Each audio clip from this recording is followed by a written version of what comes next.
Boa noite para quem é de boa noite, bom dia para quem é de bom dia. Seja muito bem-vindo e bem-vinda a mais um IM Podcast especial.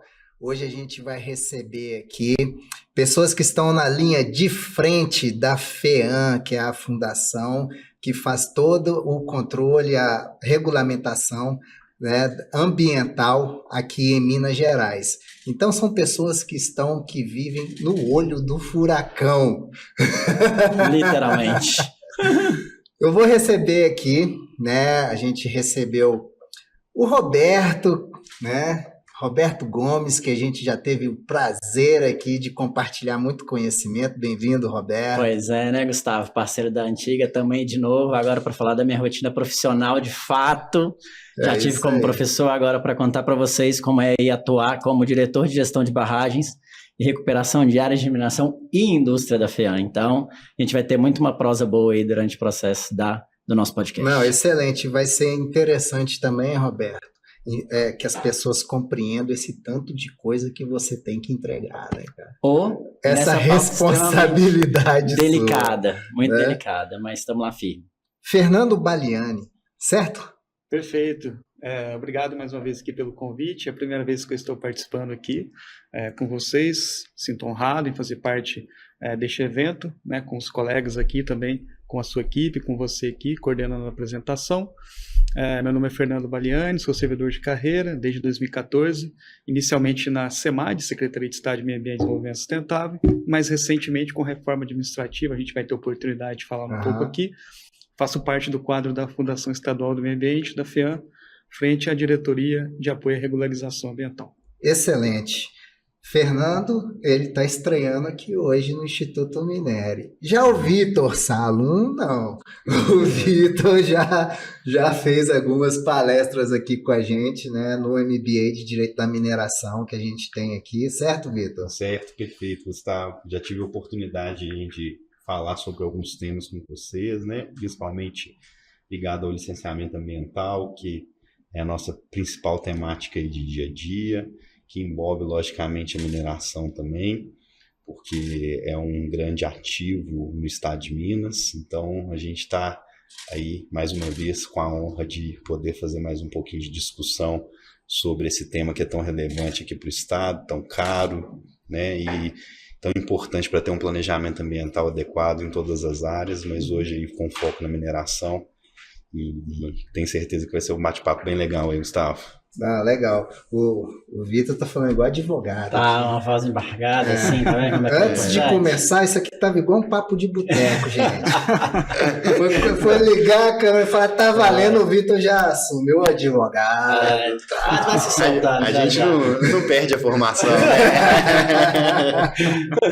Ainda mais aí coordenando várias reuniões públicas, o cara tá já acostumado a falar no microfone com uma certa destreza.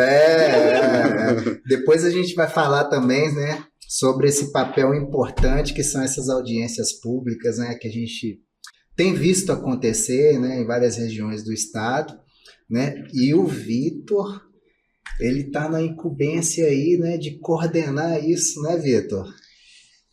Sim, Gustavo, assim, a gente divide um pouco essa responsabilidade com vários atores, né, a gente tem 10 chefes regionais em todo o estado. Então a gente tenta dividir um pouco, mas sempre é um momento muito importante para o processo de licenciamento da audiência pública. Sim. Então ela é requerida aí para os processos de significativo impacto, com EIA, instruído com EIA, quando há requerimento. E aí, como é um momento muito importante, eu sempre faço questão ao máximo de estar presente com toda a equipe, né, essas 10 equipes, também as gerentes que estão lá diretamente com os nossos projetos prioritários.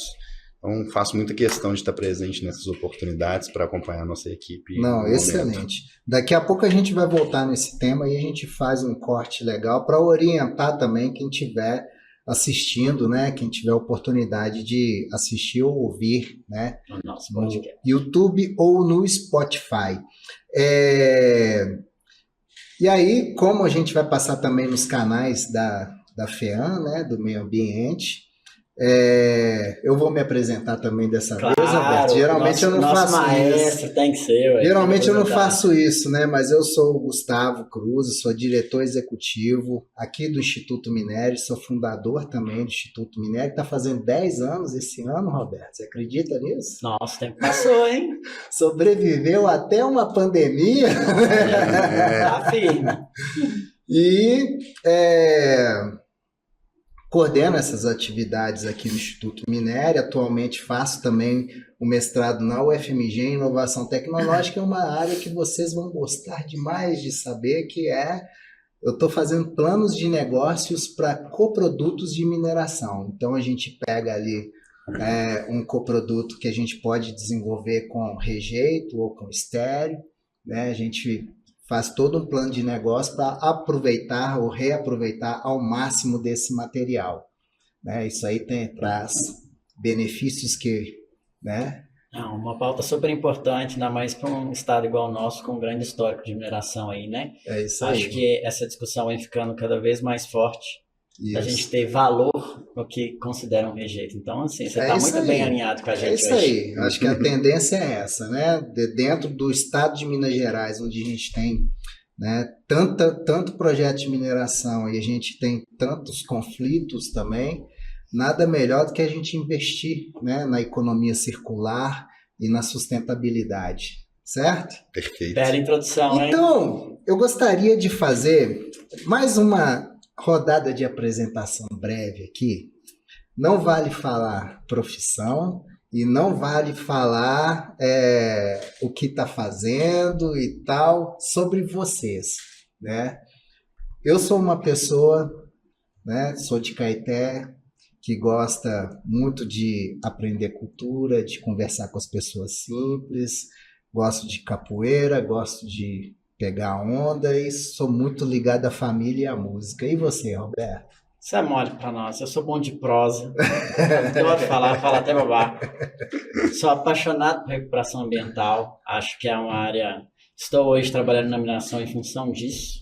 Então, gosto muito. Afinal de contas, a agronomia surge dessa discussão. Então, adoro mato, adoro roça. Não posso ter uma oportunidade de feriado aí, né, para dar uma escapada. Eu vou para o interior, ficar lá com meu fogão de lenha, meus caldinhos lá de boa do interior. Então, sou esse tipo de cara também bastante simples, que gosta aí de uma viola, de um bar, como mineiro, né, Belo Horizontino.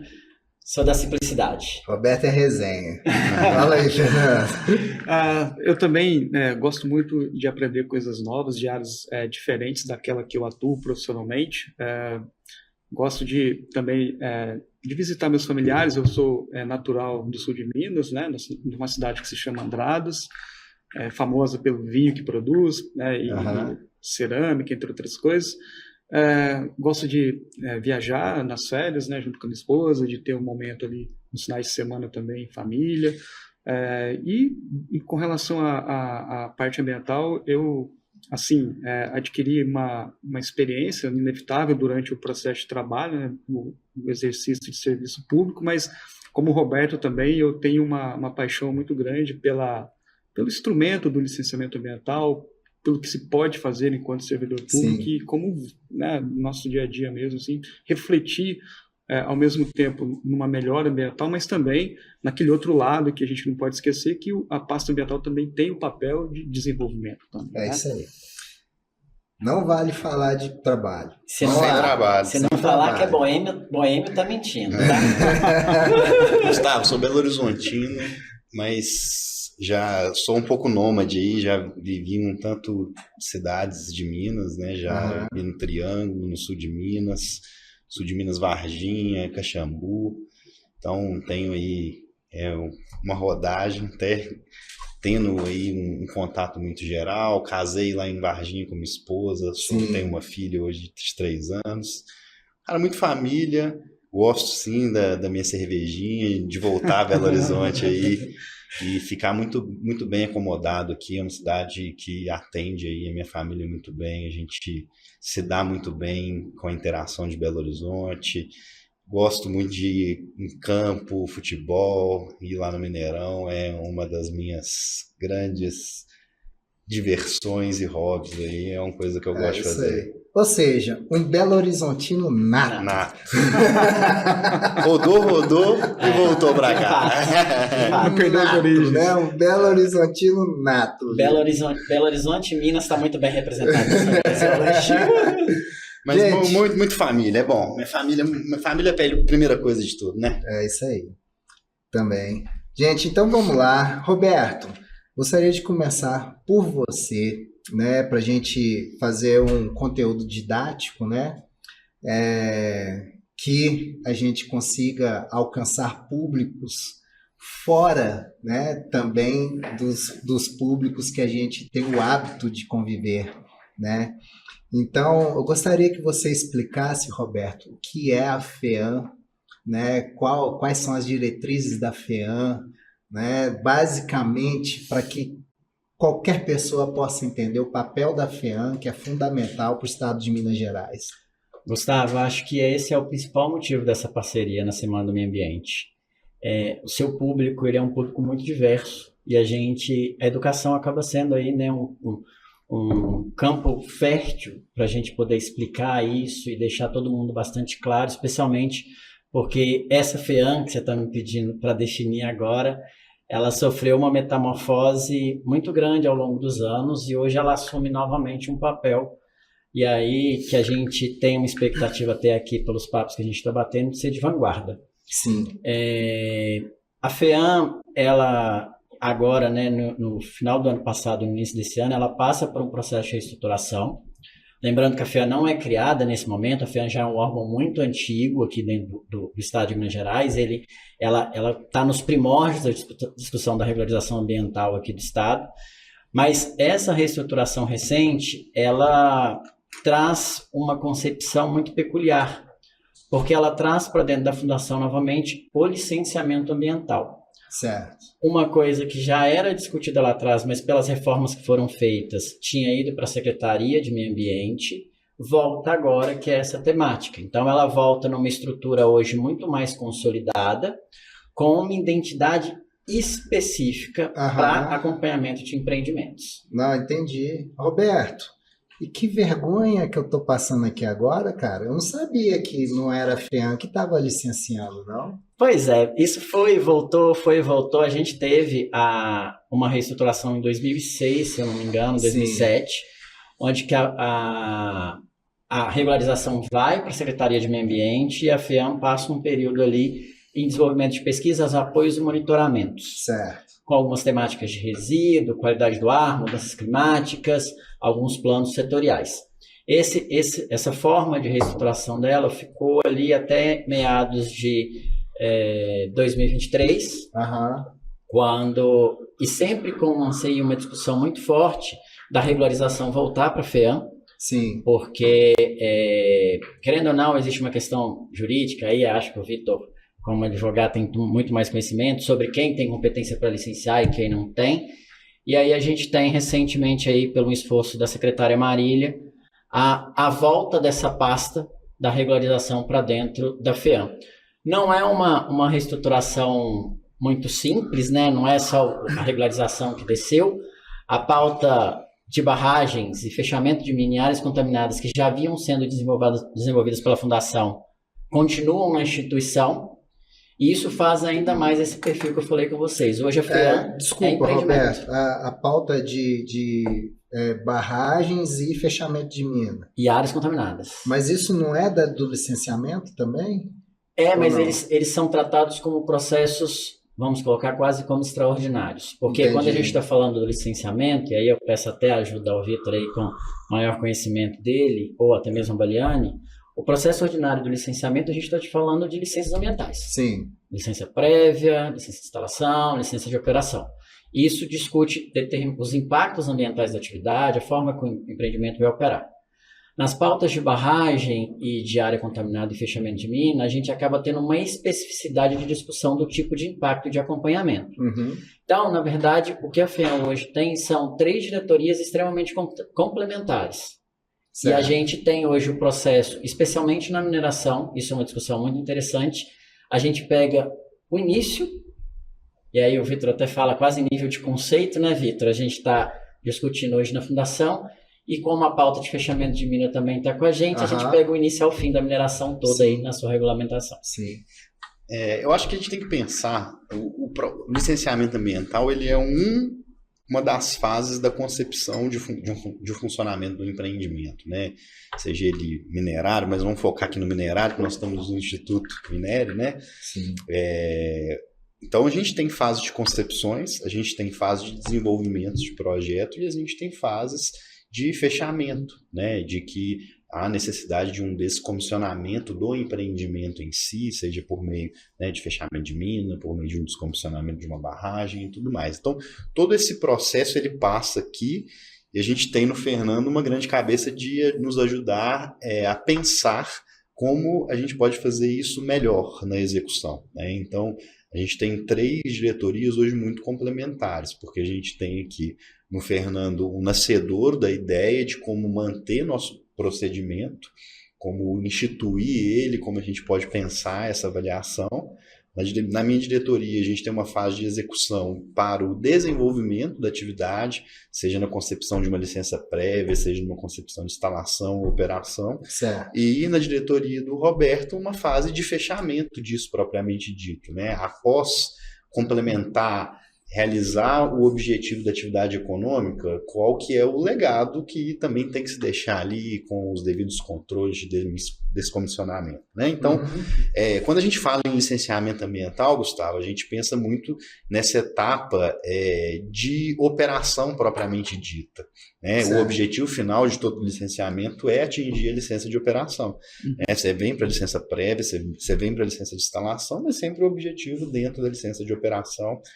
Então, acho que essa produção da FEAM e essa concepção da nova FEAM, inaugurada no ano de 2023, mas que já vem uma FEAM de 35 anos, lembrando que no seu nascedouro a FEAM trouxe a discussão e a execução do processo de licenciamento. Então, lá em 1990, quando o licenciamento começou a ser executado em Minas, né, por meio da Política Nacional do Meio Ambiente, aí vem trazendo aí, né, essa concepção para os estados. O licenciamento se inicia na FEAM e aí fica muito tempo na FEAM, retorna para a secretaria como um órgão da administração indireta, fica muito tempo na secretaria e volta agora para a FEAM em um conceito de administração indireta muito adequado, porque o licenciamento ambiental é um serviço muito específico. Certo. Né? Ele não é uma política pública. Então, quando a gente fala em secretaria, ela tem esse papel de coordenar a política pública de meio ambiente. Então, a secretária Marília tem aí, né, essa essa concepção e concretização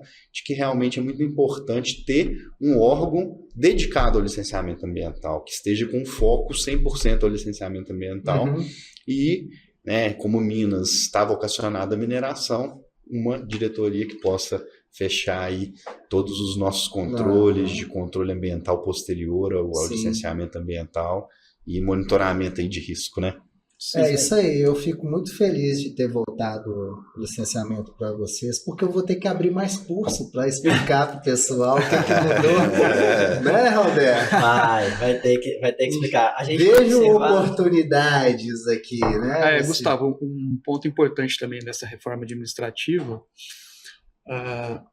eu estava no licenciamento, né, antes na Secretaria de Meio Ambiente, e não conhecia o Roberto, por exemplo, nós não tínhamos uma proximidade. Sim. Então, quem licenciava não tinha essa interface próxima e essa rotina diária. E olha, professorzão. Na excelente profissional também. Então, fiquei vermelho, gente. Com essa reforma administrativa, da forma que ela foi desenhada, né, Vitor e Roberto, além das 3 diretorias aqui representadas, nós temos também a diretoria de administração e finanças, que permite que nós possamos executar as nossas atividades. A Flávia está à frente disso. O presidente Rodrigo Franco também nos dá muita autonomia para pensar, para propor, para atuar da maneira que tecnicamente a gente entenda que seja mais adequada para atender o interesse público e os interesses do órgão ambiental de Minas Gerais. Mas essa amarração entre quem executa o licenciamento propriamente dito, que o Vitor chefia, a parte de recuperação de áreas degradadas, segurança de barragem e áreas contaminadas, e o papel da diretoria que eu estou à frente, que em tese tem que absorver as demandas e necessidades de quem está na ponta e assim também refletir as diretrizes de leis e normas que regem a matéria ambiental e articular e criar ali uma proposta de otimização e segurança jurídica e maior eficiência administrativa no que a gente produz aqui, ficou muito mais fácil, né? Sem dúvida nenhuma. Então você é o político aqui da mesa, né? Coitado, não é esse rótulo. Você é o legislador. Ele é o que está ali traduzindo a legislação para a gente, tentando fazer a gente transmitir para a ponta as orientações da melhor maneira possível, não, Fernando? Na verdade, quem faz esse trabalho mais cirúrgico de interpretação de leis e a sua aplicação de forma plena é a Advocacia Geral do Estado por meio de uma procuradoria que nós temos, né? Mas todo dia existe uma dúvida inevitável, inerente ao trabalho dos técnicos, e eles precisam que isso tenha uma diretriz institucional e que ela seja amplamente aplicada em todas as regionais de forma isonômica, né? Entendi. Esse trabalho ele é de certa forma estruturado pela diretoria que eu estou à frente, junto com o Vitor, com o Roberto e outros órgãos do SISEMA também, que nós temos o Instituto Estadual de Floresta, o Instituto de Gestão das Águas. Então, assim... Fernando melhora o nosso processo continuamente. E você depende muito da comunicação também ser assertiva, né, Fernando? Sim. Um exemplo bom, embora não estivesse à época ainda nessa função, mas eu acredito que seja algo que traduza de forma didática o papel importante de ter essa reflexão diária às questões de tecnologia de informação, entre outras coisas, foi quando nós inauguramos, em 5 de novembro de 2019, o SLA, o Sistema de Licenciamento Ambiental, que é o licenciamento digital. Existe no passado aí um momento muito ruim do ponto de vista de filas nas regionais para ter acesso a uma senha de atendimento, balcão, pilhas de documentos que o técnico tinha que ficar gerindo. Isso. Foi tudo digitalizado, né? A partir do momento que nós trouxemos essa ferramenta, nós conseguimos ser mais eficientes e oferecer um serviço também de melhor qualidade para os usuários, né? Então, assim, só para a gente deixar claro aqui para quem nos assiste ou ouve, né? Como que funciona hoje? Primeiro eu vou perguntar para o Vitor aqui, depois você coloca como que funciona o sistema, né, de licenciamento. Mas, Vitor, quem tem a competência hoje para licenciar? A Fundação Estadual de Meio Ambiente é o órgão competente para fazer o licenciamento ambiental no estado de Minas Gerais. Essa competência ela é dividida, né, a tomada de decisão entre o Conselho Estadual do Meio Ambiente, que é um órgão que tem grande possibilidade de tomar decisões dentro do processo de licenciamento, principalmente para empreendimentos de grande porte, e também existem duas autoridades que têm competência para tomar a decisão do processo de licenciamento. Uma autoridade, né, o próprio diretor de gestão regional, e hoje os projetos prioritários, que são classificados como prioritários no Estado, passam, né, por uma dinâmica de um conselho de deliberação econômica, tem uma matriz para verificar todas essas avaliações. Esses projetos ficam diretamente nessa diretoria, e também vinculado à diretoria a gente tem unidades regionais de regularização ambiental. Entendi. E são 10 unidades, temos aí 10 minas, né? Cada uma com uma particularidade muito intrínseca. Sul de Minas, uma região muito industrializada. Aqui central a gente tem uma região muito mais voltada para mineração, quadrilátero ferrífero. A gente já vai para o norte, atividade agro-silvo-pastoril preponderante, né? Então a gente tem essas unidades e todos esses chefes regionais também têm competência para deliberar alguns processos de licenciamento. Isso é definido pela classe. Entrar no detalhe, que não é uma aula especificamente como a gente vai falar, mas quando é um empreendimento de classe 5, 4, 5, 6, são os maiores empreendimentos maiores, essa decisão concentra-se no Conselho Estadual de Meio Ambiente, por meio das suas câmaras técnicas. Entendi. Quando são empreendimentos de menor classe 1, 2 e 3, né, e 4 também, mas quando tem um porte médio, decidido diretamente pelas nossas chefias regionais ou então pela diretoria de gestão regional. Então nós temos essa dinâmica de decisão dessa forma. E a análise por toda a equipe técnica multidisciplinar que também está na diretoria de gestão regional, seja nas nossas gerências de suporte técnico, seja nas coordenações técnicas que tem também nas unidades regionais. Então a gente faz toda essa análise, deliberação, subsídio para tomada de decisão, né? Eu acho que o licenciamento ambiental tem que ser visualizado muito nesse sentido e até diferenciar da avaliação de impacto ambiental um pouco, porque é a questão relacionada ao dar o subsídio para tomada de decisão. Certo. Né? Então, o que é a decisão?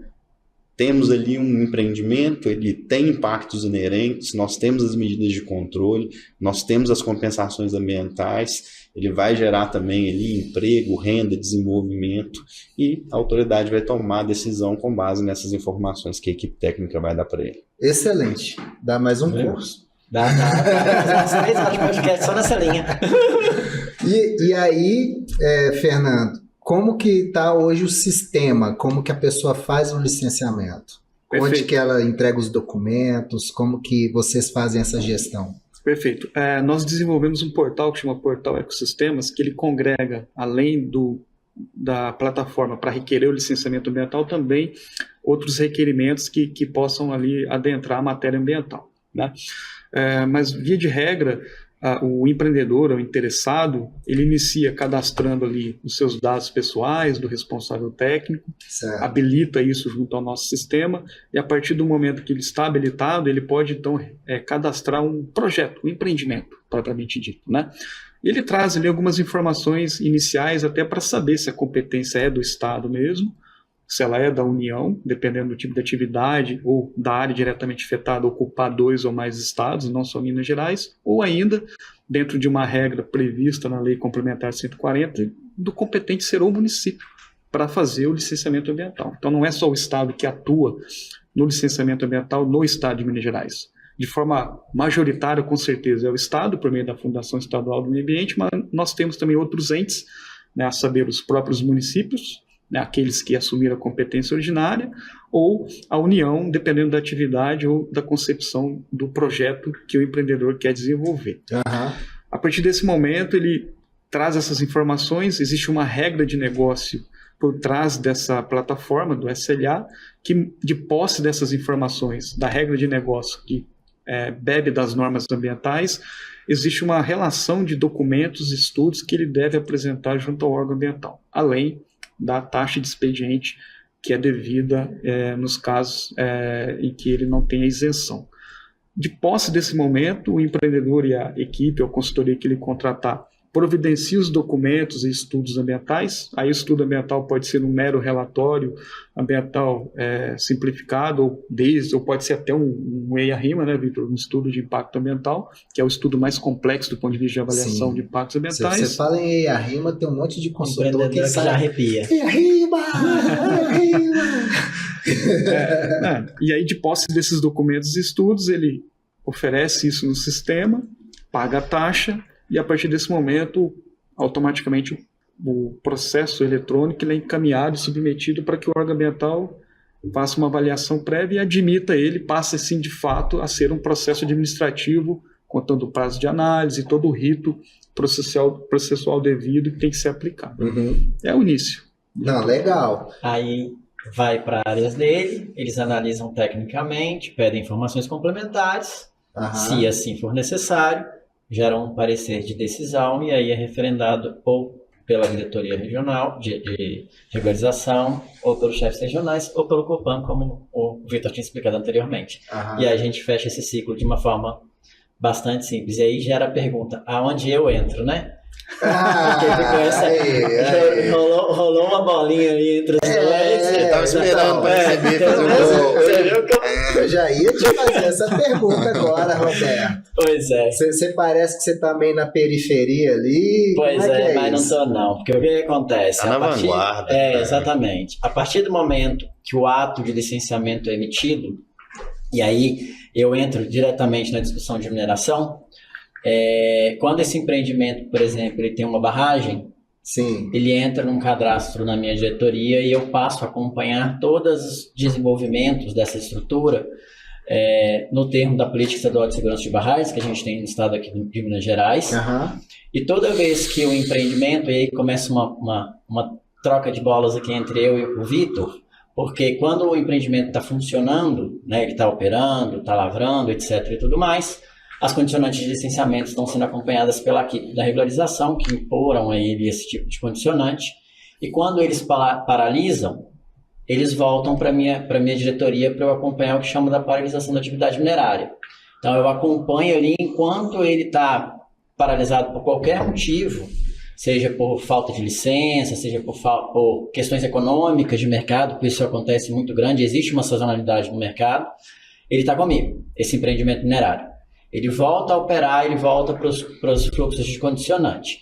Então, eu tenho essas duas interfaces principais e, além disso, eu acabo tendo também uma interface na outra área que está comigo, que é de área contaminada, e aí, geralmente, ela aparece tanto na discussão da mineração, quanto na questão das indústrias ou outros empreendimentos, quando os controles ambientais que a licença impõe, o empreendedor não executa de maneira correta e aí a gente precisa tratar esse passivo ambiental específico. Então, a gente, como eu falei, a reestruturação que a FEMA passou hoje, na verdade, ela fez o processo andar com todo mundo próximo. Sim. Essa engrenagem hoje, ela funciona numa troca muito mais simples, porque a gente está muito mais perto. O Fernando foi muito feliz em colocar no início essa fala, tipo, ele não me conhecia, era real, é pessoa a pessoa, certo. A gente não tinha tratativas com isso. Certo. E hoje, por exemplo, uma discussão de mineração, qualquer exemplo de mineração que a gente conversar aqui, nós três podemos sentar e a gente conta a história do início ao fim dela, entendeu? A gente consegue contar como ela nasceu, como é que ela está hoje, quais são as legislações que pegam nela, tudo numa unidade só, numa instituição só, que hoje é a Fundação Estadual do Meio Ambiente. Bato palmas aí para essa alteração, design thinking bem executado. Muito bem pensado. Muito bem pensado. A secretária Marília foi na vanguarda. Eu torço muito para que funcione, né? Porque assim, são muito importantes para o Estado. A gente vai fazendo. Quando o negócio vai ficando pesado, a gente chama o Fernando e o Roberto e deixa eles resolverem lá, né? Não, mas tá em ótimas brincadeira. Mãos. Tá em ótimas mãos. Ô, Roberto, e aí, cara, muitas pessoas, assim, só contextualizando, né? Há uma diretriz para que as barragens que têm a metodologia de construção a montante fossem descaracterizadas, com os acidentes, com as barragens que a gente teve no estado, eu acho que aumentou muito a visibilidade e o questionamento da sociedade para com esse tipo de empreendimento. Outras formas de disposição de rejeitos, elas estão sendo mais utilizadas, mesmo que não tenha tanto estudo anterior em relação a isso, ao comportamento desses materiais. Então está surgindo pilhas aí de mais de 100 metros de altura. E eu acredito que isso também pela dificuldade hoje que os empreendimentos têm em aprovar um licenciamento de barragens. Estou certo nessa contextualização? Esse histórico que você colocou, né, que foi os desastres que nós passamos aqui no estado, ele causou uma mudança muito grande nas nossas 3 pautas. Nós tivemos legislações específicas sendo desenvolvidas, eu citei uma aqui na introdução da fala, que é a Política Estadual de Segurança de Barragens, que ela trouxe uma série de obrigações para os empreendedores da mineração que possuem esse tipo de estrutura. E essa obrigação foi para as 2 partes, né? Para os empreendedores na obrigação de cumprir e para o órgão ambiental na obrigação de controlar e fiscalizar. Então, essa legislação que derivou desses 2 desastres gerou mudanças nos fluxos de licenciamento do Vitor, então as equipes analisam de outra forma, audiências públicas com características específicas, demandou um processo de regulamentação característico da parte do Fernando, de acompanhar e saber como operacionalizar esse anseio da sociedade que foi colocado nessa lei, né, a 23291 de 2019, que ficou até, acho que, reconhecida nacionalmente como Lei Mar de Nama Nunca Mais. E isso, ao ter toda essa aparelhagem, que de fato foi aumentar a vigilância do Estado em cima desse tipo de estrutura. Necessário, claro. Isso. A gente observa, assim, uma mudança de comportamento de mercado. Até porque a gente está falando de empreendimentos que já estão operando. E, querendo ou não, toda barragem ela tem uma vida útil, né? Um espaço útil de volume que o licenciamento já tinha autorizado previamente à lei.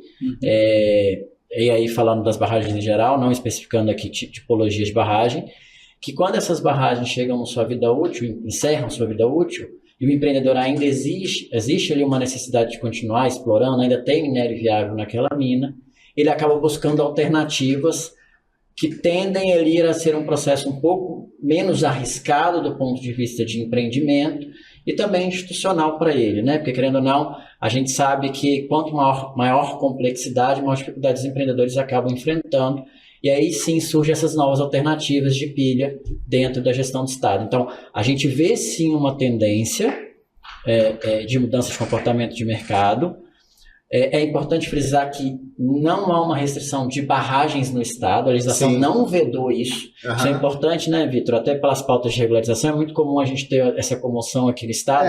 Vocês estão licenciando barragem, não há vedação para barragem. Isso, e eu defendo que em muitos casos é ainda a melhor forma de disposição, né? Em muitos casos. O que há hoje uma vedação muito clara, e isso tem que estar posto, e por isso que eu fiz esse adendo em relação a tipologias, barragens de montante, que são as duas, que os dois desastres, né, eram caracterizados por isso, um tipo de estrutura alteada pelo método de montante, quando o rejeito, né, o maciço está escorado em rejeito. Isso sim existe uma vedação clara, e desde que foi posto essa lei, entrou em vigor, não houve nenhuma discussão nesse sentido dentro da secretaria. Então, nem projeto se tem julgado hoje nada em relação a esse tipo de metodologia de construção, né, Vitor? Aí a gente tem uma impossibilidade jurídica do pedido, né, de fato. Hoje é inconcebível e vedado pelo ordenamento que a gente realize licenciamentos ambientais desse tipo de estrutura. Mas, para além disso, né, a Política Estadual de Segurança de Barragem, ela traz aí um conceito para viabilidade ambiental que muda um pouco a visão do licenciamento ambiental, porque as alternativas de disposição de rejeitos nunca foram exigidas como questões de viabilidade ambiental. Entendi. E a Política Estadual de Segurança de Barragem traz como uma previsão necessária que na disposição de material, seja ele estéreo, seja rejeito, se adote a melhor tecnologia possível. Sim. Então, quando ela traz essa discussão e traz essa obrigatoriedade para uma concepção de um projeto de que ele estude as alternativas e adote aquela que for a melhor tecnologia possível ao caso concreto, e aí varia de acordo com biodiversidade, localização geográfica, diversos fatores, que ele adote a melhor. E você falou muito bem, não necessariamente é a pilha. Ela pode ser outras barragens, né? E isso leva a uma avaliação muito técnica. E a avaliação do licenciamento ela tem que ser técnica. Né? Então, esse conceito de viabilidade ambiental ele foi muito alterado pela Política Estadual de Segurança de Barragem ao inserir essa avaliação de disposição de rejeitos. Qual que é a melhor avaliação de disposição de rejeito? É a pilha? É a barragem? Como que vai ocorrer?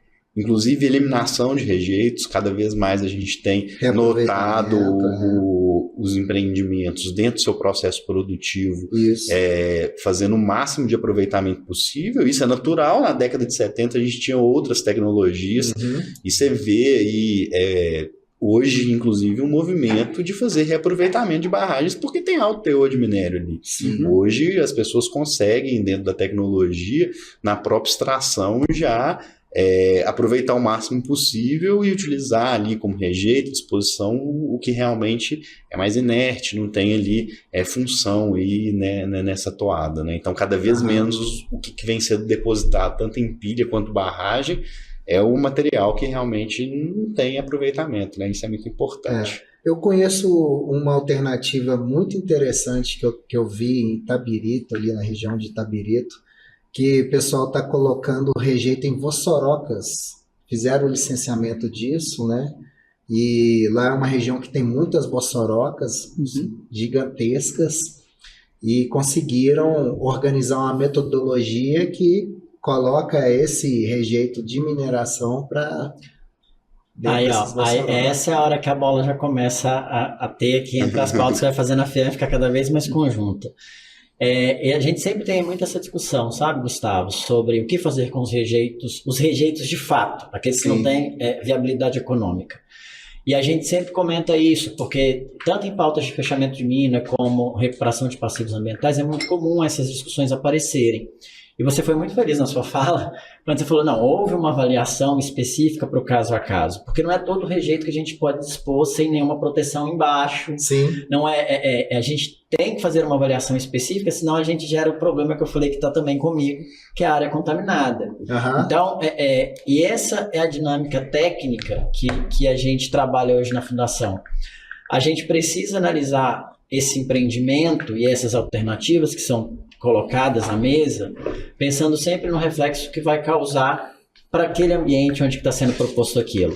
Então, isso vai depender do tipo de rejeito, isso vai depender da região, isso vai depender do passivo que a gente está falando.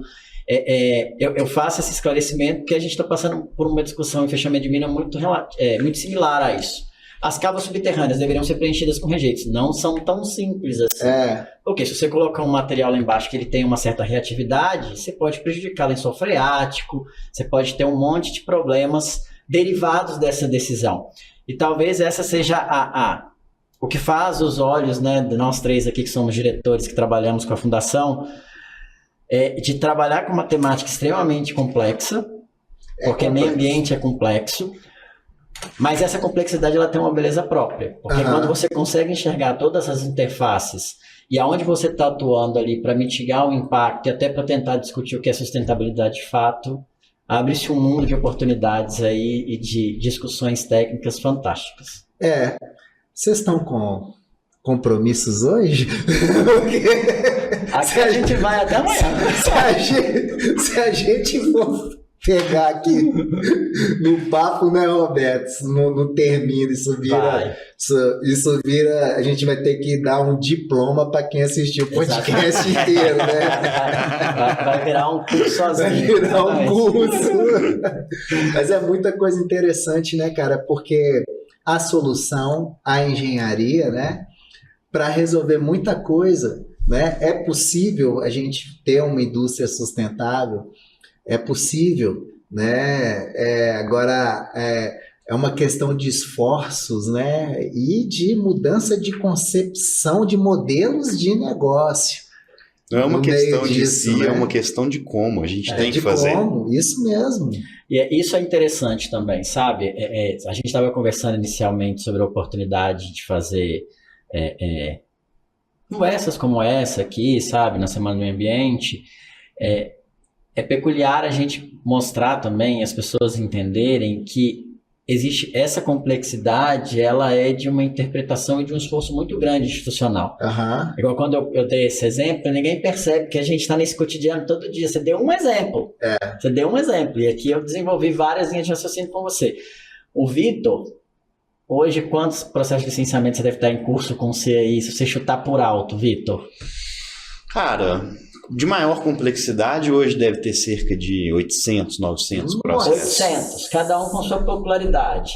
Pense esse aqui, quantas legislações, regularizações, procedimentos e apoios a pareceres, né, de legislação que você tem que fazer hoje, que está na sua mão, de temas distintos. Deve ter o quê? Uns, sei lá, quantos você acha que você tem hoje para analisar? Pensando em quantas normas ambientais a gente tem que estar atento, né, e sempre revisitando, passa de 1000 atos normativos aí com facilidade. Cara, e olha como que é importante a gente fazer essa roda de conversa, né, Roberto? Né, é impressionante, cara? Assim, porque são profissionais, advogado, engenheiro agrônomo, engenheiro químico, que estão aí atentos e trabalhando com o que de fato é ser analista ambiental, que é trabalhar com o ambiente, que a gente... quando não sabe, estuda, né, Vitor? Senta lá, faz uma roda de leitura, tem a multidisciplinaridade do processo, isso também é muito importante, sabe? A gente sentar e discutir para poder trazer as melhores soluções.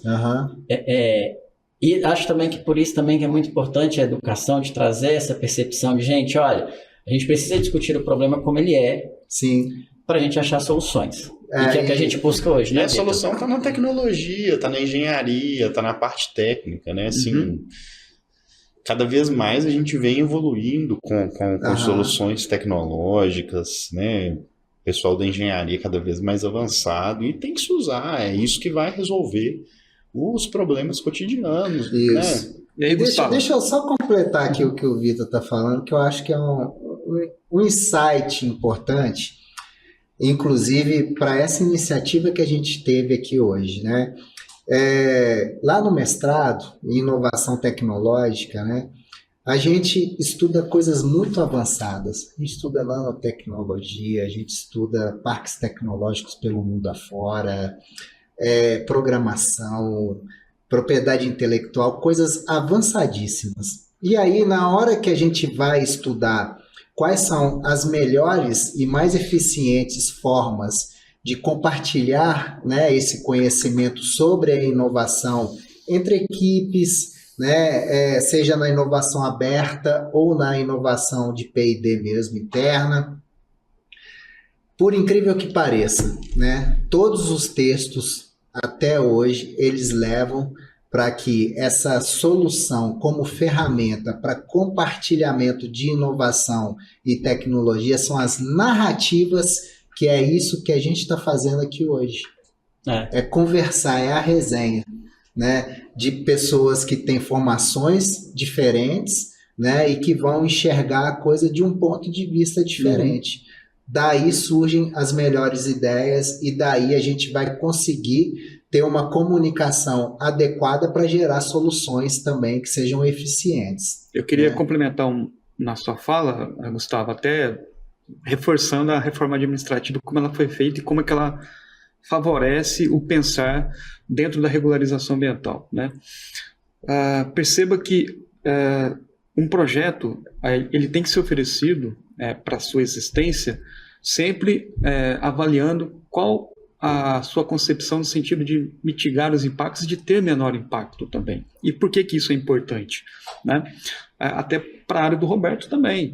Quando ele for lidar com a questão da área degradada, lá no licenciamento, na concepção do empreendimento dele, já foi pensado em como ter uma menor área degradada e como ter um nível de degradação menor e como facilitar já o processo de recuperação e uso futuro daquela área também. Certo. Então a ideia é que o Roberto e o Vitor, e nós, né, o órgão ambiental como um todo, comece a refletir e já pensar de forma proativa soluções que infelizmente já não são mais úteis ou viáveis, e já provocar o empreendedor, né, na concepção do seu projeto, seja por meio de lei ou por meio de normas do próprio órgão ambiental, ou até na atuação técnica dos servidores mesmo, em que ele ofereça, sim, os conceitos de projeto já vislumbrando menor impacto e também facilitando já o pensar futuro em como utilizar aquela área, em como remediá-la ou recuperá-la de maneira mais fácil. Né? É interessante porque isso vem direto em relação ao conceito de fechamento de mina, né? Sim. Porque quando você pega o conceito de fechamento de mina, inclusive na legislação que a gente tem aqui do Estado, o conceito fala que é um processo que é iniciado desde a concepção do empreendimento. E, né, quando essa definição vem, ela extrapola um pouco, porque ela parte do princípio do empreendedor também com uma consciência econômica do que está sendo feito ali, de viabilidade de fato, mas ela perpassa também a todo o processo de desenvolvimento do empreendimento até se discutir o uso futuro. O conceito de fechamento de mina é esse. E aí, com a fala do Fernando, fica muito claro. A nossa forma e dinâmica de trabalho que a gente está hoje com o desafio, e eu falo que a gente está com o desafio porque a gente também está aprendendo essa nova forma de trabalhar com essa oportunidade, fazer essa engrenagem fluir da forma mais tranquila possível. Porque hoje eu tenho, a gente com a separação, a gente tinha a regularização discutindo impacto sozinha e controle sozinho, e eu discutindo impactos da recuperação sozinho. Hoje nós temos uma possibilidade muito maior de discutir impactos e controles e etc., mitigação juntos. Tanto ele me ajudando na pauta de fechamento, ele, né, quando eu digo ele, toda a equipe suporte dele, quanto o contrário, com a minha equipe também ajudando essa discussão. E aí os dois lados crescem.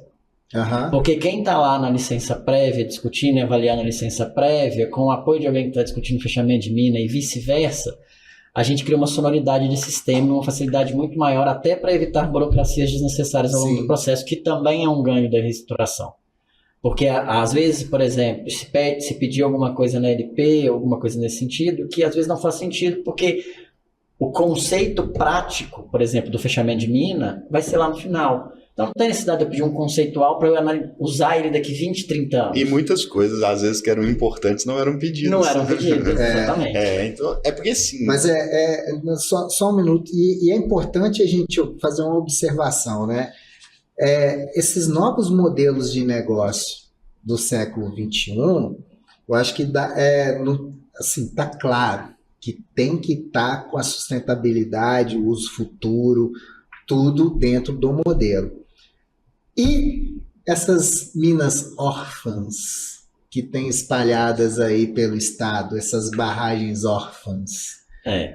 Você tá numa linha muito complexa e você vai mas vamos lá. Ele não quer deixar a gente sair daqui hoje mesmo, não. Eu já entendi, ele quer o curso. Já foi uma dificuldade conseguir esse tempo com vocês aqui. Vamos aproveitar, né? O que acontece, Gustavo?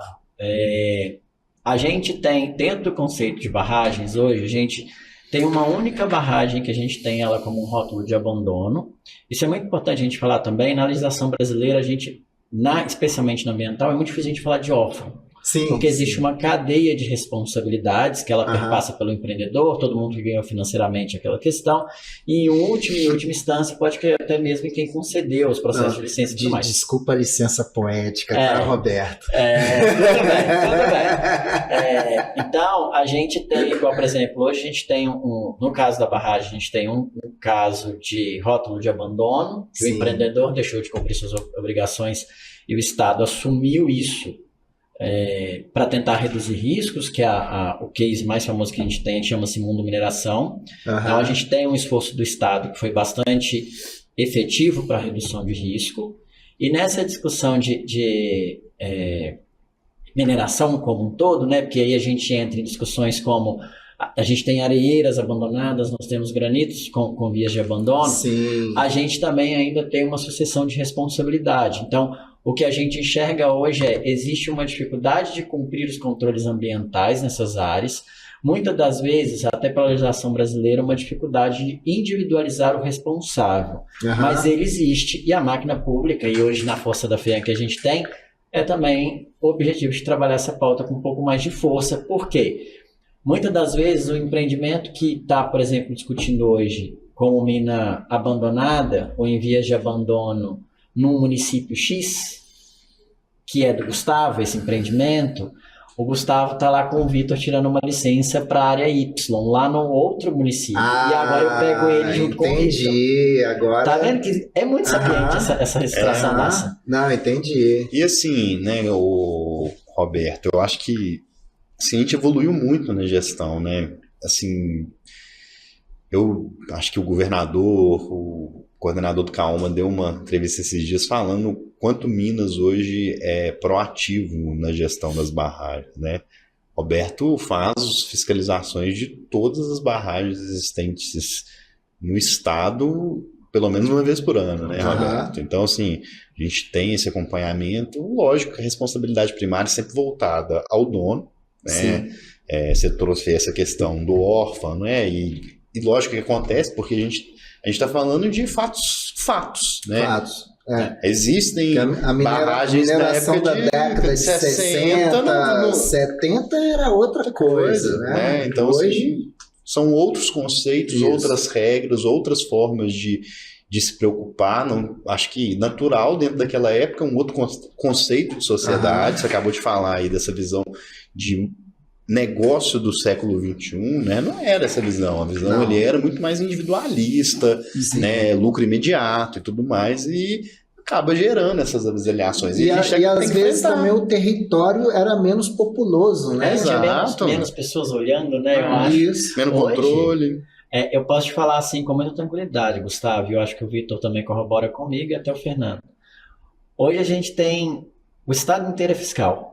Porque o celular hoje... É instantâneo. Então, assim, a gente está aqui agora, e isso pode ocorrer, tá, gente? É bom a gente deixar esse exemplo. A gente está aqui todo mundo com o celular na mesa. Você pode ter certeza que, igual eu, o Vitor, estamos olhando, e o Fernando também, porque a qualquer momento pode chegar uma notícia de um empreendimento X ou Y, está acontecendo alguma coisa. A informação chega muito rápido. Então, hoje, a gente tem muitos olhos em cima disso. Claro que a função de fiscal e o poder de polícia do Estado ele é muito bem consolidado, só que a gente tem que dar um braço a torcer, que a gente tem um território muito grande, Minas é muito grande. Então, mesmo que a gente tenha a Polícia de Meio Ambiente dando suporte para a Fundação, a SEMAD com a fiscalização dando suporte para a Fundação, as nossas equipes nas regionais, né, que está aí a comando do Vitor, também tentando entender o território e acompanhar o território, é muito pouco servidor público com o território inteiro. Sim. Então, um território muito diverso. É muito diverso, sabe? E esses olhos que surgem através dessas denúncias, das pessoas que estão mais próximas, ajudam também a evitar que empreendedores façam medidas consideradas ali de afrontamento, por exemplo, à legislação ambiental. E eu acho importante a gente pontuar também, Roberto, que os desafios que vocês encaram, né? Inclusive para compor as equipes, né? Porque pelo que eu saiba, né? Pelo que eu perceba, vocês podem estar passando por uma mesma situação que a ANM, que tem poucos colaboradores para tanto trabalho, né? Na verdade, a ideia não seria nem... É porque é muito complexo discutir meio ambiente. E aí... A gente tem especificidades, o Vitor colocou na discussão dele, por exemplo, as regionais que ele tem. O mundo ideal do Vitor era ele ter, se eu estiver falando aqui, você me corrige, viu, Vitor? Por exemplo, ele ter um grupo de 30 engenheiros florestais para discutir a região norte só do estado, porque a característica dela é mais agro-silvopastoril. Sim. Na região central ele precisaria de uns 150 engenheiros de Minas para conseguir níveis de detalhes minuciosos dentro do processo. Só que a gente tem que ter uma clareza também, Gustavo, que a gente tem que entender qual que é o papel do Estado, qual que é o papel do empreendedor. Sim. Vitor foi muito feliz em colocar a responsabilidade primária do empreendedor, porque a gente tem legislação para isso. A obrigação do empreendedor também é cumprir. Enquanto ele está ali fazendo seus processos de licenciamento ambiental, ele assina uma série de declarações, tem uma série de responsáveis técnicos que são formados por aí para poder orientar esse empreendedor a fazer, que na teoria... O próprio processo deveria se regularizar sozinho, porque a gente é importante lembrar essa discussão também, que toda vez que um empreendedor está fazendo uma coisa errada, ele está gerando um prejuízo para o próprio setor. A gente tem um exemplo muito claro que eu vou pôr para vocês, e aí eu não estou entrando no mérito de errado, eu vou pegar aqui a questão do fato. A discussão, por exemplo, que a gente levantou sobre barragens agora e a legislação que mudou no Estado. Nós tivemos 2 desastres extremamente complexos. E qual foi o resultado disso? Um aumento de obrigação para todo o setor como um todo. Então, quando a gente discute uma sociedade do século XXI, como você bem colocou, a gente tem que entender, especialmente na Semana do Meio Ambiente, que é essa discussão, que a gente tem essa vinculação, é que é a responsabilidade de todos. Sim. É muito mais que discutir número de servidor ou não. A gente tem que discutir eficiência de processo, a gente tem que discutir responsabilidade de cada um, de quem as pessoas estão fazendo a coisa de forma correta. É peculiar porque a gente fica nesses debates, e acho que o Vitor tem muita propriedade, até mesmo o Baliani também. Quantos estudos a gente pega com anotação de responsabilidade técnica de engenheiros formados, profissionais formados, que são extremamente insuficientes para fazer um processo de licenciamento, que gera várias informações complementares, o processo trava, né, Vitor? E assim, Gustavo, o Fernando também acho que pode pensar isso. A gente sempre quer, lógico, né? Nós 3 somos servidores de carreira, a gente sempre quer valorização, a gente quer uma equipe mais robusta, mas o importante também é a gente pensar em fazer o melhor com o que nós temos aqui em mãos hoje, né? A gente quer tecnologia, quer pessoas. Se você falar, quer 1000 pessoas para gerir, 1000 pessoas. A gente quer fazer um pós-licença muito legal, a gente quer fazer cada vez mais as normas menos burocráticas, com menos controles. Então, as pessoas, instrumentos, ferramentas tecnológicas que vão permitir cada vez mais isso. Mas também, ao mesmo tempo, a gente percebe uma evolução muito significativa de processos dentro do Estado, né? Minas Gerais, assim, a gente estuda outras avaliações, recebe muita gente. Minas Gerais tem, por mais que detenha dificuldades, e lógico que detém, é natural que detenha, nos seus procedimentos, é um Estado muito na vanguarda de processo de gestão ambiental, né? Como um todo. O nosso processo de licenciamento ele é muito avançado, né? Assim, Em 2017, quando a gente estava discutindo diversas coisas, a gente tem uma DN 217 que traz um licenciamento simplificado, um licenciamento mediante cadastro, né? Mas ao mesmo tempo, para aquelas atividades com significativo impacto, licenciamento ambiental trifásico. Então a gente tem eficiência, mas a gente também tem controle, tem exigência. E falar, precisa, sempre vai querer. Se amanhã tiver algum aporte, né, de servidores, de tecnologia, aquilo ali com um pouco tempo de valorização, a gente vai querer também dar um novo passo, uma nova, subir um outro degrau nesse controle. E é natural, né? Acho que em qualquer área, né? Você é empresário e tudo mais, você atinge um objetivo, né? E vai querer o outro objetivo, né? Muito natural. E vocês estão, assim, né, como um dos órgãos que são mais importantes hoje no contexto mundial, né? Nós vamos entrar agora nas emergências climáticas agora, Roberto. Ele tá que tá hoje. Eu não quero sair daqui hoje não, né, Roberto? Esse assunto rende. Pois é, a gente nem vai entrar em coisas climáticas aqui, que a gente deixa para um outro podcast, tá? Roberto, eu quero aproveitar, cara, para te fazer um convite para você vir fazer um podcast aqui junto com o Claudinei da ANM. Vai, vamos lá. Tá? Isso é interessante, Gustavo. Né? Você citou uma porta de conversa também muito interessante nessa questão, que são os nossos parceiros. Isso, e aí eu gostaria de te perguntar, né, já aproveitando, já está aceito o convite, por sinal? E publicamente não tem jeito de fugir não, né, gente? Tem um papel institucional aqui a zelar, então assim... Então semana que vem, Roberto e Claudinei aqui pra gente falar sobre barragens e pilhas. Assunto super simples. É super simples. Ô Roberto, qual que é a interface da FEAM com a ANM? Na verdade, Gustavo, a ANM é um dos nossos parceiros de trabalhos temáticos. Então, assim, hoje a minha diretoria ela tem uma interface muito grande com a Agência Nacional de Mineração, por causa tanto das barragens, a gente tem legislações que são complementares em nível nacional e estadual na temática de barragens. Então, o Claudinei mesmo citado aqui é meu parceiro de WhatsApp. Período chuvoso, tá os dois alinhados o tempo inteiro trocando, viram news aqui. Não, até que a gente tá dormindo tranquilo, a coisa evoluiu muito. E também nas temáticas de recuperação ambiental e fechamento de mina, porque eles também trabalham essa temática, eles com uma visualização mais econômica e a gente com uma visualização mais ambiental. Sim. Então, a ANM, ela acaba tendo essa vinculação muito forte com a minha diretoria, mas dando abertura aí para essa discussão, eu acho que a FEAM hoje ela se torna um elo sobre várias temáticas e instituições aqui. Os meninos do licenciamento mesmo tem várias instituições que estão ali prestando apoio tanto no processo, né, que são intervenientes e tudo mais, até mesmo em discussões, né, Fernando? Sim. O próprio município onde os empreendimentos se propõem a exercer suas atividades, de alguma forma ele pode ou participa do processo de licenciamento. Nós temos outros órgãos intervenientes também que atuam, como, por exemplo, o IFAM na questão da matéria arqueológica, né, o IEFA na questão cultural e histórica também, dentre outros que não participam tanto, mas em algum momento acabam sendo acionados também. O importante destacar aqui é que o processo administrativo de licenciamento ambiental, por natureza, ele é público, então ele está em aberto para contribuição ou participação de qualquer ator que tenha interesse em participar. Nós temos o exemplo aí das audiências públicas, né, Vitor?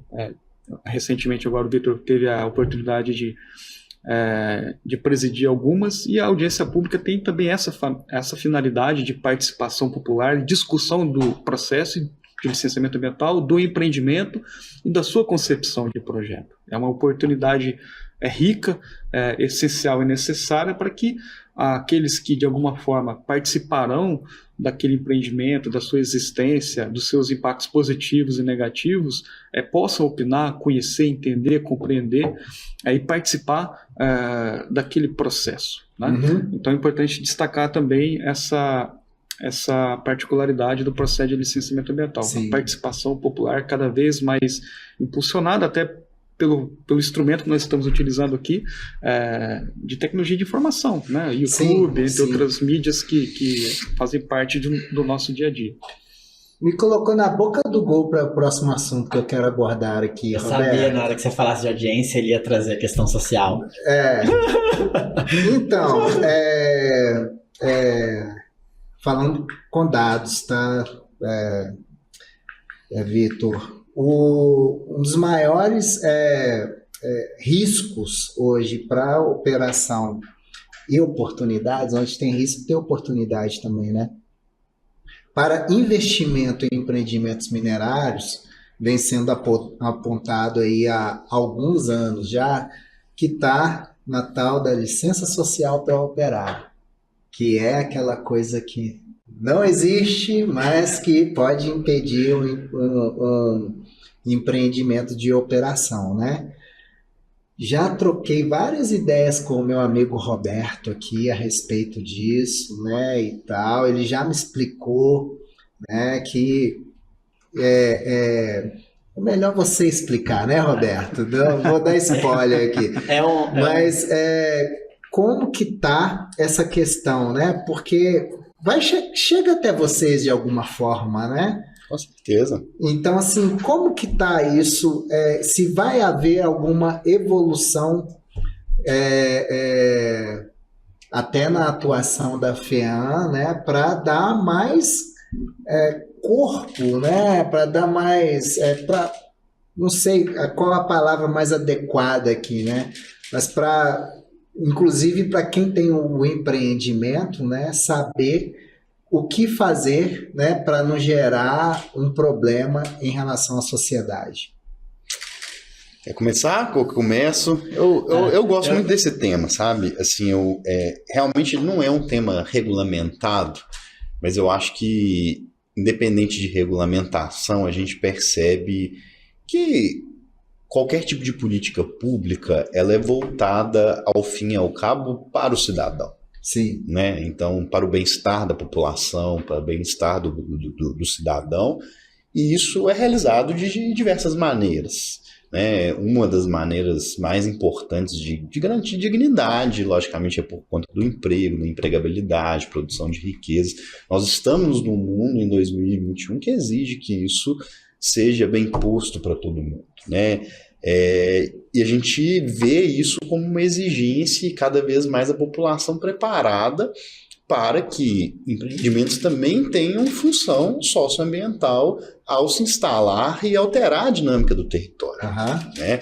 Então, isso é muito latente, cada vez mais a população tem tomado conhecimento, né, informação, discutindo. As audiências públicas são um ambiente muito importante de participação, e a gente percebe muito, eu vejo, Gustavo, assim, é um tema muito latente e de discussão, mas que ele exige enfrentamento. Certo. Porque quando os empreendimentos decidem, de fato, enfrentar o tema, entender as dificuldades sociais que estão inseridas, ele pode contribuir muito e aumentar muito a capacidade de resiliência das populações que estão dentro dele. E com coisas simples. Relacionamento. Com relacionamento, exatamente. E assim, eu acho que mais que uma regulamentação, é uma internalização dessa necessidade. Porque a vida pessoal ela é feita de relacionamentos e a empresarial também. Então, as empresas têm que entender que esse relacionamento com o entorno, com o território, ele precisa ser incorporado no seu meio de subsistência. E assim, as pessoas realmente, eu vejo, na grande maioria das vezes, a gente está trabalhando aí num ambiente com uma missão de zerar todos os nossos processos de licenciamento ambiental no Estado, trabalhar com todos os processos dentro de prazo legal, né? A secretária já deu essa missão para a gente, o presidente também cobra essa missão aí de forma rotineira nossa, a gente está caminhando para isso, acho que em um breve espaço de tempo a gente vai trabalhar, mas principalmente dentro de um contexto em que a gente possa trabalhar todos esses processos. Então a gente vem fazendo um tanto de audiência pública. Você até me perguntou, eu tenho percebido o órgão fazer várias audiências públicas rotineiramente, por causa dessa missão de acabar com todos os processos. Então, é uma etapa necessária. E a gente percebe que nas audiências públicas, grande parte do entorno, ela tem um anseio que o progresso venha, que os empreendimentos sejam instalados, que atendam às necessidades da população, crie emprego, crie renda, crie oportunidades, né, melhorias ali no entorno. E quando eles percebem essa oportunidade por meio da implementação de um novo empreendimento, a grande maioria é muito favorável ao desenvolvimento das atividades. Sim. A gente sempre tem uma minoria, pessoas que pontuam de uma maneira diferente, com visões de vida, e tem que ser respeitado também a diversidade. Com toda certeza. Mas é muito importante, é muito rico. Está sendo uma experiência muito rica trazer essas audiências públicas aí que a gente está... Mas eu acho que a dificuldade também vem muito de um histórico que a mineração também deixa, né, de problemas.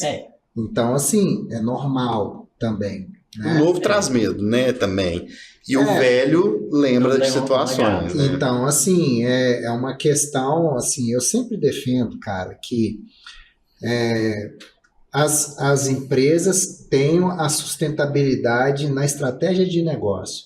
Inclusive, vou pedir para a produção colocar o link na descrição do vídeo nosso aqui, de um podcast que a gente tem de sustentabilidade como estratégia de negócio e também de um podcast que a gente fez sobre as novas resoluções de plano de ação emergencial de barragens, essas que acabaram de sair agora no mês passado, a 83 da CEMAD. Sustentabilidade, ela tem um tripé, certo? Que é o ambiental, o econômico e o social. Então tem que haver um equilíbrio nesses fatores, né? O problema é que a gente num país, né, de terceiro mundo, né, um país que está em desenvolvimento, a gente tem muito problema social. Sim. A gente tem muita gente precisando, né, de desenvolvimento econômico para melhorar as suas condições de vida.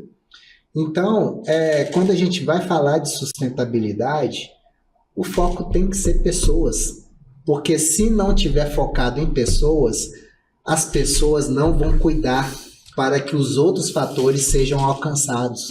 Eu acho interessante essa discussão, ela passa até por uma questão filosófica, assim, porque o que acontece? Dentro do que a gente tem hoje de processos regulamentados dentro do Estado, a gente tem uma série de oportunidades de manifestação. O Fernando Baliani acabou de colocar, o processo é público, o Vitor está falando das audiências públicas do licenciamento, a gente também tem as audiências no processo de fechamento de mina, isso tudo está regulamentado e posto, com ritos, formas de falar, quem quiser falar.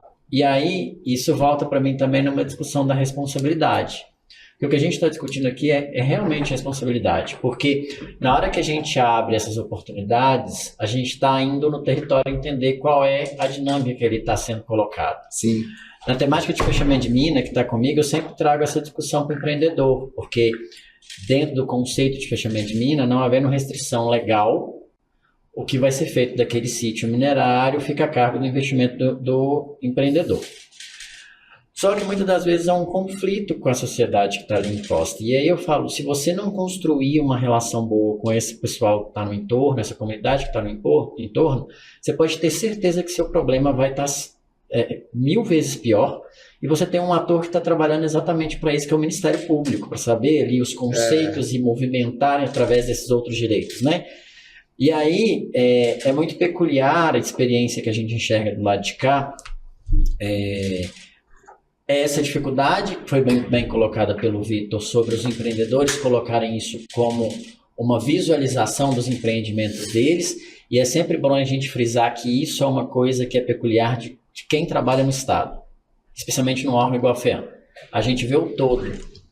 Então, eu não estou falando aqui, por exemplo, só das grandes minerações de ferro, estou falando também das minerações menores, de outras que a gente que não são empreendimentos de grande nome que a gente tem no Estado, que também está no nosso radar e que a gente tem discussões com eles. Deixa eu te falar uma coisa, que eu fui numa mineradora que, assim, eu bati palma. Se chama Ferro Puro, fica em Itabirito. Aí eu passando lá no território da mineradora, tinha uma comunidade com uma placa assim escrita, né?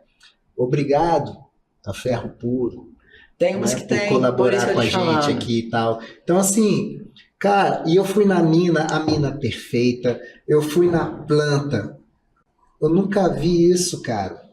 Não tem poeira, não tem poeira na planta da mineradora. E eles aproveitam 100% do material. Né? Né? Então, E é é possível, isso. né? Você vê essa dinâmica, quando os empreendedores assumem essa responsabilidade, o fluxo é muito mais tranquilo. Claro que a gente também tem uma percepção, e isso é uma coisa que a gente observa do lado de cá, quando a gente abre esses palcos de escuta, a gente geralmente tem uma dificuldade muito grande de você ter a grande população e as comunidades ali conseguindo entender o que está sendo falado, entendendo se posicionar sobre o caso específico que ali está sendo posto, que é o objetivo dessas audiências caso a caso, um processo de licenciamento X da mineração X, e ela está querendo discutir aquele empreendimento minerário. Sim.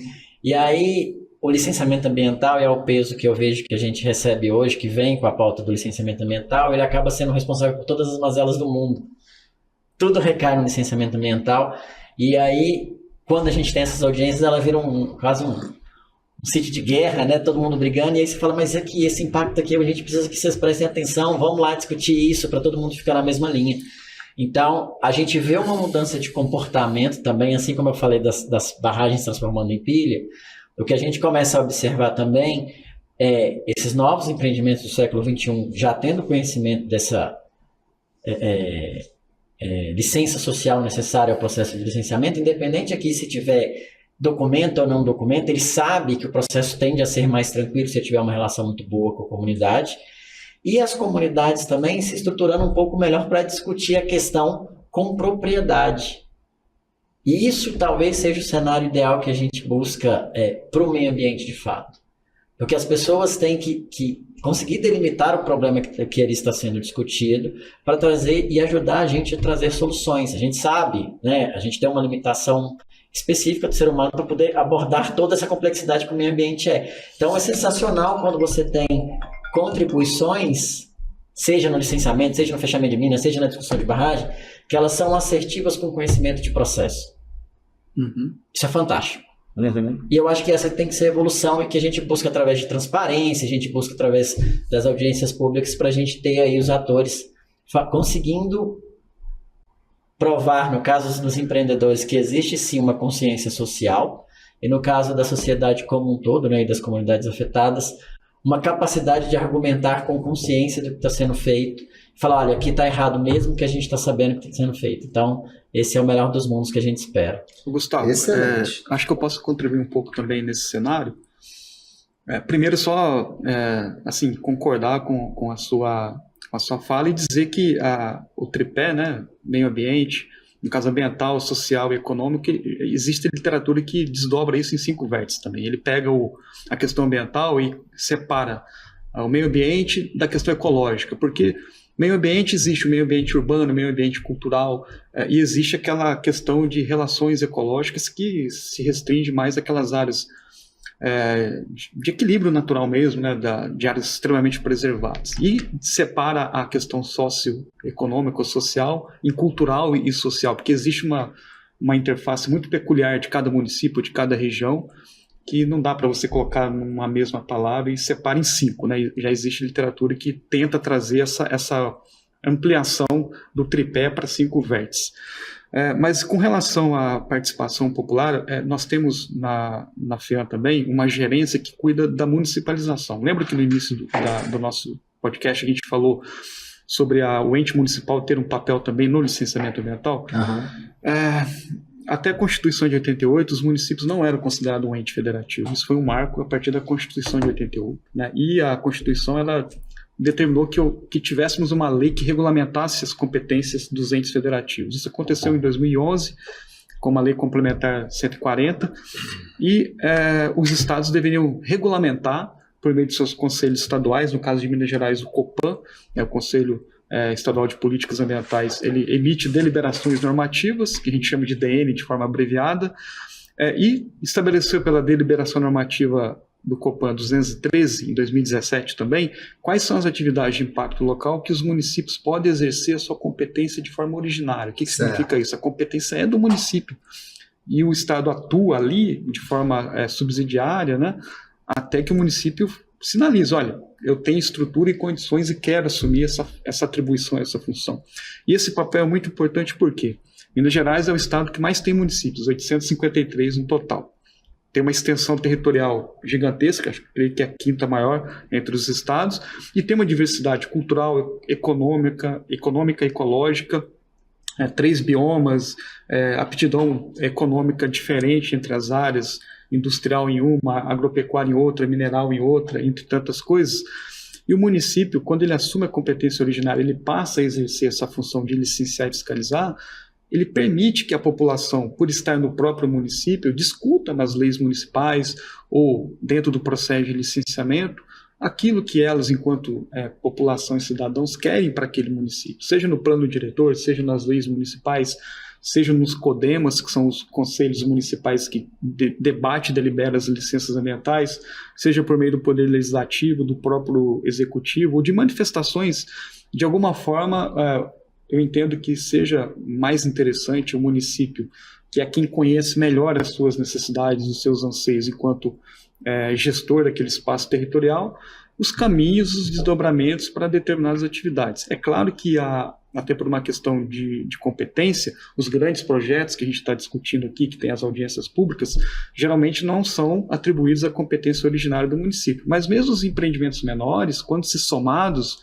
eles podem ter alguns problemas de ordem ambiental, social, econômica, que podem ser discutidos no próprio município e regulamentado. Então, acho que é importante destacar aqui também a importância dos municípios no estado de Minas Gerais, enquanto fiscalizadores e licenciadores, no sentido de debater e discutir aquilo que é interesse da gestão territorial do município e também de dar uma resposta mais rápida a uma fiscalização. Uhum. Uma denúncia de poluição.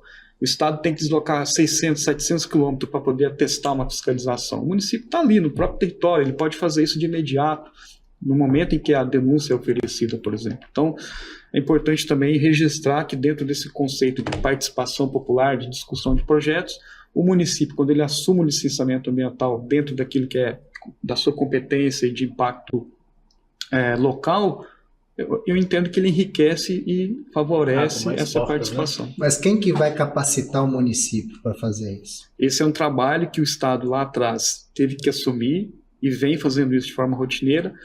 É claro que o município tem um papel preponderante necessário de se estruturar, mas a gente, enquanto Estado também, nós temos uma gerência dedicada, exclusiva para fazer capacitações, e nós fazemos, e para passar também a nossa experiência. O Estado está licenciando há quanto tempo? Então nós aprendemos acertando, errando, e eu acho que é prudente, justo e necessário que a gente também repasse ao município, à medida que ele nos demande, ou por iniciativa nossa também, esse aprendizado. E traga também aprendizado dos municípios.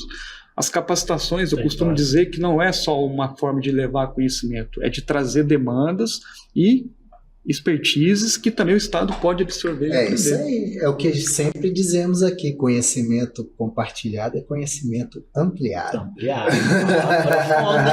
E eu acho que isso que o Fernando está falando é muito interessante, porque os municípios, alguns municípios já perceberam isso, mas é um potencial de atração de investimento, uma gestão ambiental bem feita municipal que... A gente nem falou aqui de potencial turístico, né? Muito. De eventos. A gente tem no sul de Minas um exemplo de Extrema, né, Fernando, que assume de uma maneira muito boa seu processo de licenciamento e Extrema tem subido cada vez mais seus limites, gerencia bem o território, faz o licenciamento muito bem, rápido.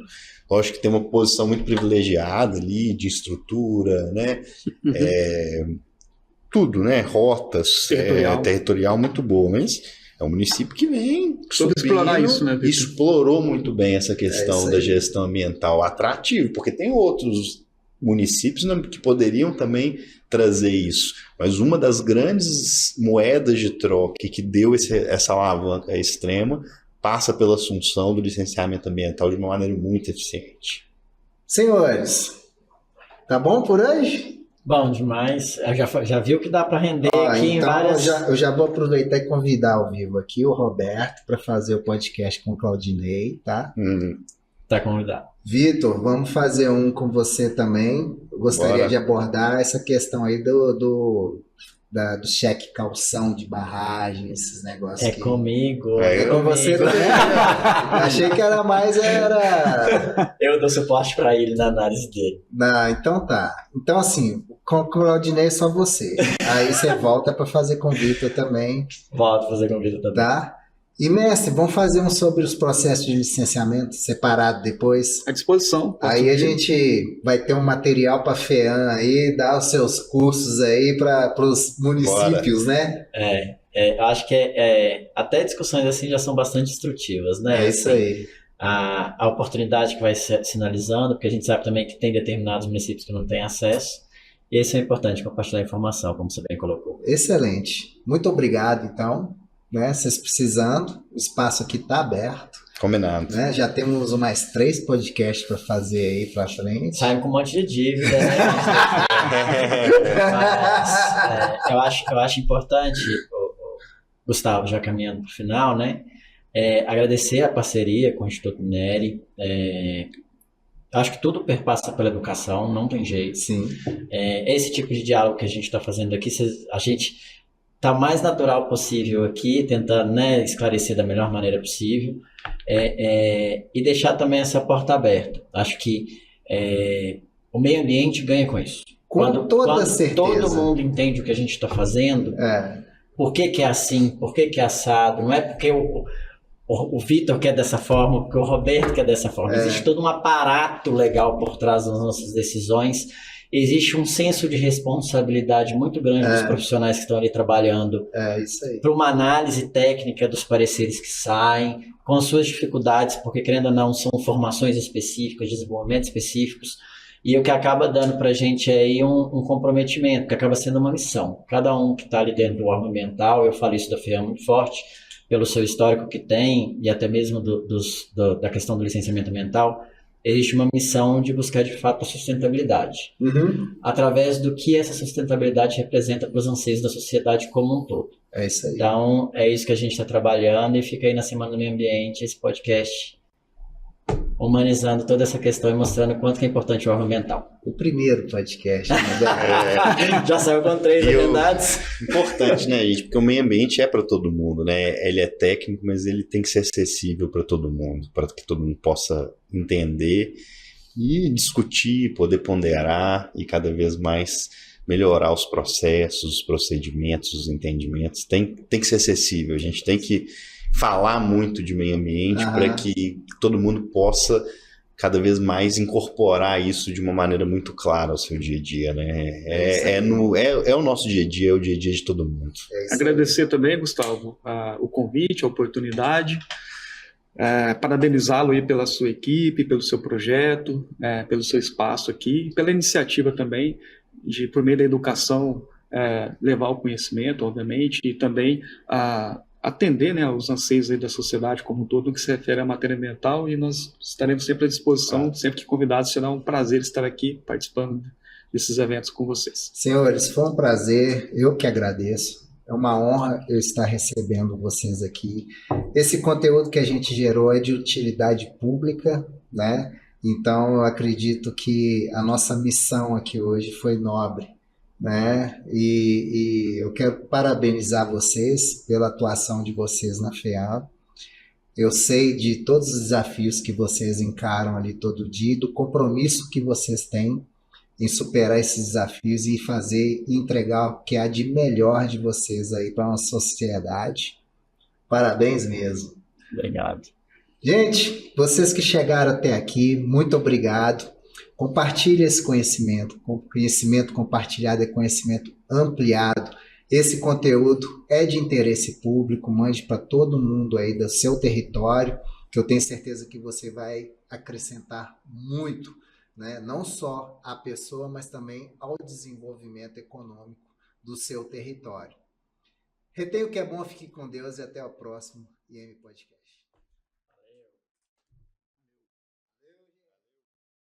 Valeu.